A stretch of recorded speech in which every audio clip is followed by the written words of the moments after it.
crazy person in the White House, and for over 2 years, the Democrats have done fuck all about it because they were waiting for Mueller. We all sat around waiting for Prosecutor Jesus to turn in his big report. And he came back with, ask someone else.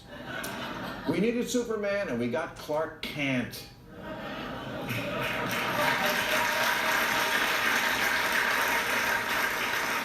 Trump calls the Mueller report the crazy Mueller report, and in a way he's right, because it's over 400 pages detailing terrible crimes by a corrupt president, yet Mueller does not prosecute.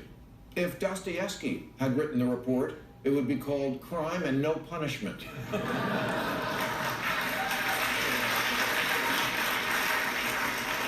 Mueller's report is full of buts. Don Jr. met with the Russians, but Manafort gave internal polling data to a Russian, but Trump obstructed justice every day, but Robert Mueller, he loves big butts and he cannot lie.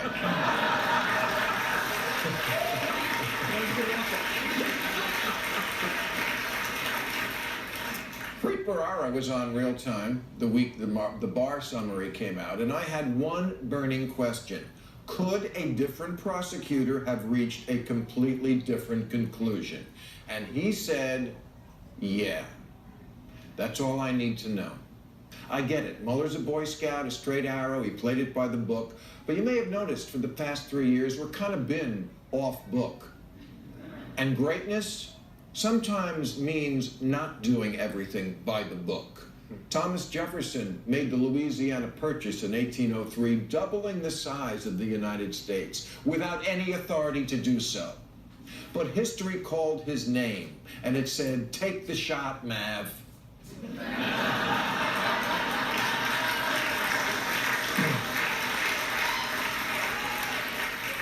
That's what Spielberg's movie Lincoln is about. Even after the Emancipation Proclamation, black people were not free. That required a constitutional amendment initiated in Congress. And to make that happen, while he had a window to make it happen, Lincoln lied, bribed, freed prisoners, even fast-tracked an entire new state into the Union. None of which Mueller would have had to do. All he had to do is what people in the justice system do every day: use the law to come to justice, not be so restricted by technicalities that the bad guys win.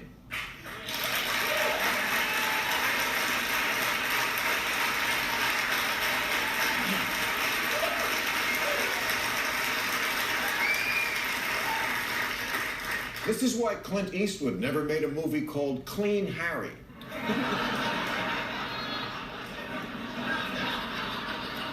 Sometimes it comes down to you. The Attorney General is corrupt. The Congress is dysfunctional. What good is leaving a roadmap for impeachment if you know a tribal, party-before-country Republican Senate will never remove the president? Bob, your trail of breadcrumbs isn't good enough. We're not that smart anymore. America is an aging shortstop. You have to hit it right at us. That was for you, Bob. That was for nice reference, Bill. To me, this report is summed up in the words, Donald Trump Jr. declined to be voluntarily interviewed. So make him.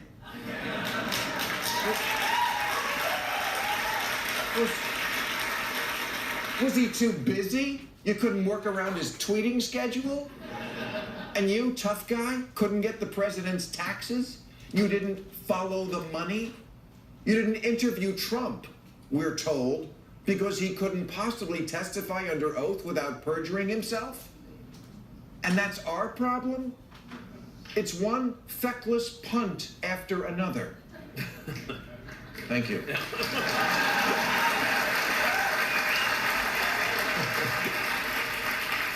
Rudy Giuliani said this week, there's nothing wrong with taking information from Russians. That's where we are now. I lay that on Mueller. From now on, you can meet with foreign governments, invite them to hack your opponents, break campaign finance laws, as long as it's by reason of duh. I'm plausibly too dumb to know what I'm doing. For a guy who didn't want to break precedent, By indicting a president, Mueller sure created a lot of new precedents. Because that's what law is, new precedents. It's always evolving. You can't indict a sitting president. It's not in the Constitution. It's not even a law. It's a guideline, like drinking white wine with fish or not fucking your cousin.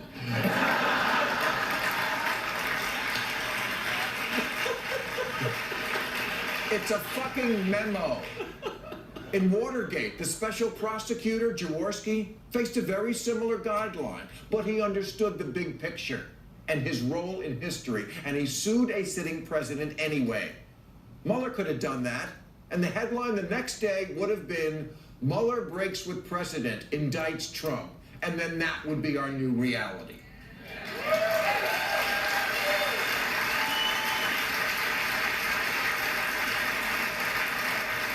And it would have been a better reality, because now Trump goes into the election as a vindicated martyr, and hell hath no fury like a whiny little bitch scorned. Maybe we should have brought back Ken Starr as prosecutor. At least he knew how to go after a dick in the Oval Office. All right, that's our show.